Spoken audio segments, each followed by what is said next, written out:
한국어를 썼다는 이유로 미국 연방판사가 수갑을 찼습니다. 이게 2025년 미국의 현실입니다.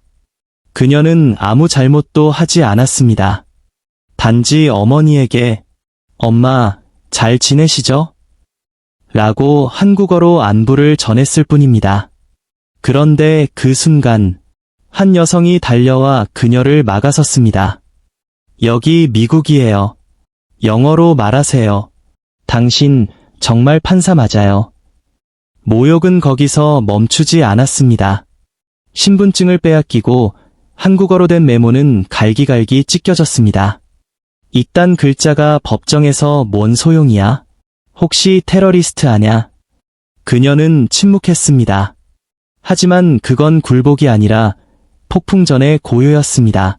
그리고 불과 몇 시간 뒤, 그녀는 심판대가 아닌 심판석에 앉았습니다. 이제 이 믿을 수 없는 반전의 순간을 여러분께 소개합니다. 대한민국의 딸, 미국의 판사가 된 한 여성의 가장 조용하고 가장 뜨거운 복수의 이야기. 보안실 문이 쾅 소리를 내며 닫혔다. 리사 벤슨은 팔짱을 끼고 지수를 내려다보며 조롱 섞인 미소를 지었다. "여기선 내가 법이야. 그 잘난 판사라는 타이틀. 여긴 통하지 않아." 그녀는 신분증을 손가락으로 툭툭 치며 말했다. "게다가 이런 이름으론 누가 믿겠어? 지수한. 그게 진짜 이름이긴 해." 지수는 묵묵히 그녀를 바라봤다. 미국은 법과 질서 위에 서 있는 나라라 믿었어요. 하지만 당신 같은 사람이 그 믿음을 흔들고 있어요. 리사는 잠시 멈칫했지만 곧다시 코웃음을 쳤다. "변명하지 마. 외국어 쓰는 사람치고 깨끗한 사람 본 적 없어. 게다가 당신은 의심스러워." 그 순간 문 밖에서 누군가 두드리는 소리가 들렸다. "보안 책임자님, 회의 시작 10분 전입니다." 리사는 짜증 섞인 목소리로 "알았어."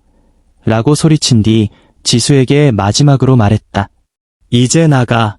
내가 누구든 간에 오늘 일은 있는 게 좋을 거야.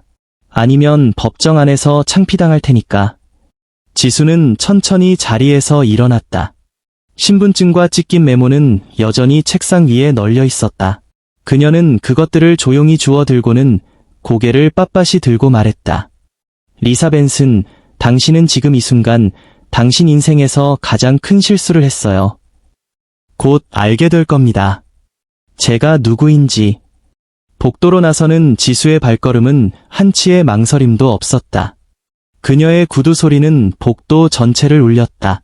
모든 시선이 그녀를 향했지만 아무도 감히 눈을 마주치지 못했다. 그때 복도 끝에 앉아있던 한 청소부가 조용히 고개를 끄덕였다. "지금 뭔가 큰일이 벌어지겠군요."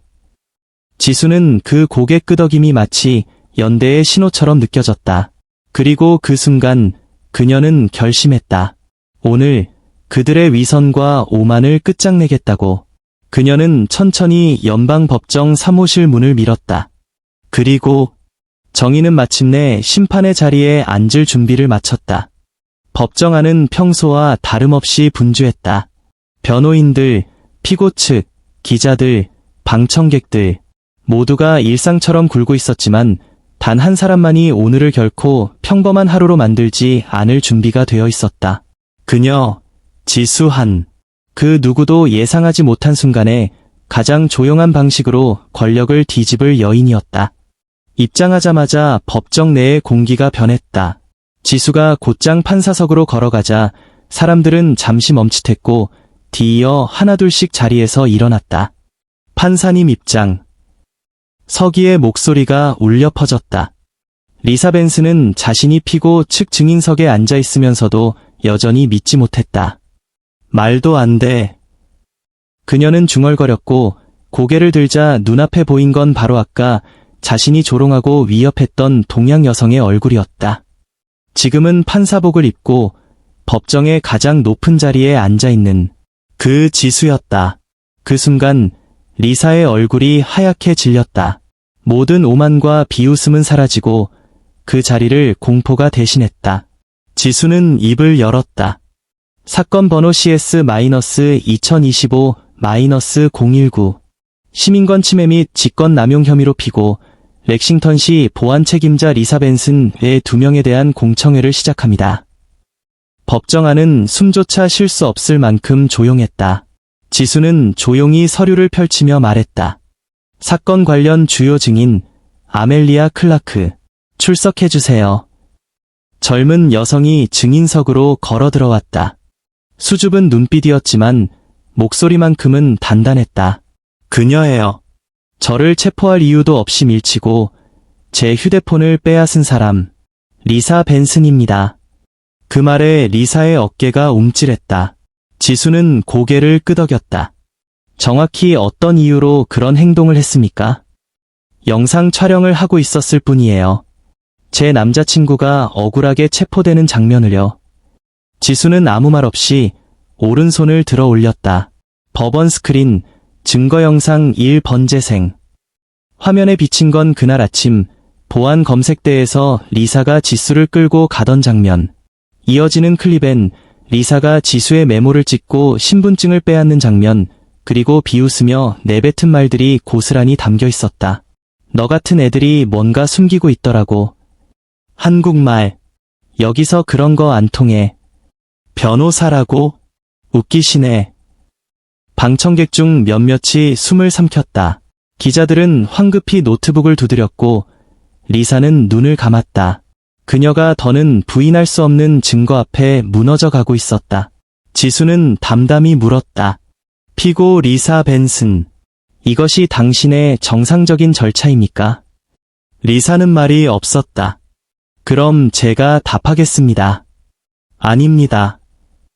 지수의 목소리는 단호했고 법정안을 뚫을 듯 울려 퍼졌다. 당신은 자신의 권한을 남용해 시민을 모욕했고 판사의 정체성을 훼손했습니다. 게다가 그 모든 행위는 단지 외모와 언어, 출신 국가 때문이었습니다. 이것은 직권남용이자 인종차별입니다. 지수는 천천히 판사석에서 몸을 일으켰다. 그녀는 책상에 올려둔 자신의 한국어 메모 조각을 꺼내 들었다. 찢어진 종이, 그러나 여전히 또렷한 글씨. 이건 단지 메모가 아닙니다. 이건 저의 역사이고 저의 목소리이며 제 부모가 물려준 자긍심입니다. 당신은 이 종이를 찢었지만 제 존재를 찢을 수는 없어요. 리사는 이제 완전히 시선을 피한 채 고개를 숙였다. 그녀는 알았다. 이제 자신의 게임은 끝났다는 것을. 법정은 숨막힐 듯 조용했다. 지수의 목소리는 잔잔했지만 마치 천둥처럼 모든 이의 가슴에 울렸다. 리사 벤슨 부보안관은 오늘 법정에 출석한 피해자들에게 사과 한마디 하지 않았습니다. 그녀는 단 한 번도 자신의 행동에 대해 진정으로 책임을 지려 하지 않았습니다. 지수는 자리에서 천천히 일어나 법정 중앙을 바라보았다. 그러나 오늘 이 자리는 단지 한 명의 죄를 묻는 자리가 아닙니다. 우리가 이 자리에서 묻고 있는 것은 그동안 아무도 말하지 않았던 침묵 속의 폭력입니다. 모두가 숨을 죽이고 지수의 말에 귀를 기울였다. 지수는 조용히 방청석을 바라보았다. 거기에는 어제까지 자신을 의심하던 이들이 지금은 진실 앞에서 고개를 숙이고 있었다. 그 순간 지수는 판사복 자락을 고쳐 입으며 선언했다. 렉싱턴시 보안국과 리사 벤슨에 의해 자행된 직권남용, 시민권 침해, 증거훼손, 공권력 남용 혐의에 대해 이 법정은 피고에게 총 12년의 실형을 선고합니다. 또한 렉싱턴 보안국은 리사 벤슨을 즉시 해임하고 관련 인물 전원에 대한 내부 감찰을 실시해야 합니다. 리사 벤슨은 무력하게 의자에 주저앉았다. 그녀는 떨리는 손으로 책상 가장자리를 붙잡았지만 이미 그녀의 권력은 산산조각 났다. 그 누구도 그녀를 더 이상 지키려 하지 않았다. 지수는 조용히 말을 이었다. 만약 제가 연방판사가 아니었다면 이 사건은 세상에 드러나지 않았을 것입니다. 찢긴 서류는 폐기됐고 증거 없는 모욕은 그저 또 하나의 침묵으로 묻혔겠죠. 지수는 법정 뒤편을 바라보았다. 거기에는 복도에서 자신을 외면하던 청소부, 경찰, 직원들이 조용히 고개를 끄덕이고 있었다. 이제 그들은 알고 있었다. 무시했던 그 여인이 바로 이 시스템의 가장 중심에 선 정의였다는 사실을 그녀는 마지막으로 조용히 선언했다. 정의는 책 속에 존재하지 않습니다. 정의는 말이 아닌 행동이며 용기입니다. 그리고 오늘 이 법정은 그 용기를 목격했습니다. 그날 오후 지수는 조용히 법정을 나섰다. 누구도 그녀에게 박수를 보내지 않았다. 그러나 그녀가 지나갈 때마다 모두가 길을 비켜주었고 눈빛으로 경의를 표했다. 그녀는 피해자로 법정에 들어섰지만 살아있는 정의로서 떠났다. 이제 렉싱턴 연방법원에는 단 한 사람의 이름이 전설처럼 회자되고 있습니다. 바로 박지현. 누군가는 말했습니다. 한국어로 말한 죄로 수갑을 찼다. 그러나 진실은 달랐습니다. 그녀는 침묵 속에서 모든 것을 준비하고 있었습니다. 굴복이 아니라 폭풍 전의 고요였던 것이죠. 그녀가 보여준 단호함은 단순한 분노가 아니었습니다. 오히려 치욕 앞에서도 품위를 잃지 않으려는 고결한 의지였고 정의의 자리에 설 자격이 있다는 것을 증명한 한 한국인 여성의 결단이었습니다. 그날 이후 법정에서 누군가 정의라는 단어를 말할 때 사람들은 더 이상 무표정한 동상이나 냉정한 문서를 떠올리지 않았습니다. 그들은 법복 대신 침묵으로, 분노 대신 냉철함으로 진실을 드러낸 한 여성의 얼굴을 기억했습니다. 제 이름은 박지현입니다. 대한민국에서 태어나 미국에서 연방판사로 일하고 있습니다.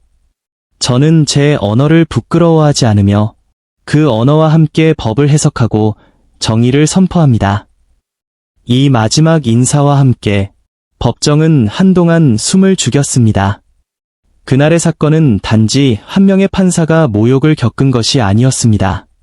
그것은 시스템의 균열을 낸 상징이었고 더 이상 누구도 침묵해서는 안 된다는 경종이었습니다. 하지만 그녀가 남긴 자존심과 품격, 그리고 정의를 향한 집념은 영원히 우리의 마음속에 살아있을 것입니다. 그리고 언젠가 우리도 선택의 순간에 설 때 그녀의 이야기가 우리의 등불이 되어줄 것입니다.